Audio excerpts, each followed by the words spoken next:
বন্ধুরা, যখন বাংলাদেশের প্রধানমন্ত্রীর কথা আসে তখন প্রথমে চলে আসে শেখ মুজিবুর রহমানের কথা, অথবা শেখ হাসিনা, অথবা খালেদা জিয়া। কিন্তু বিষয়টা মোটেও এমন নয়। বাংলাদেশের প্রথম প্রধানমন্ত্রী হলেন তাজউদ্দিন আহমেদ।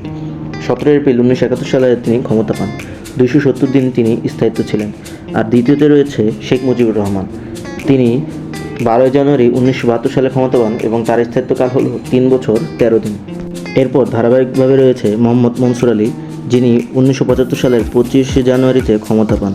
তারপর রয়েছে মশিউর রহমান 1978 সালের 29 জুন এবং শাহ আজিজুর রহমান 1979 সালের 15 এপ্রিল। আর এরপর রয়েছে আতাউর রহমান খান, যিনি 1984 সালের 30 মার্চ ক্ষমতা পান। আর বাংলাদেশের জনপ্রিয় নেত্রী খালেদা জিয়া ক্ষমতা পান 1991 সালের 20 মার্চ।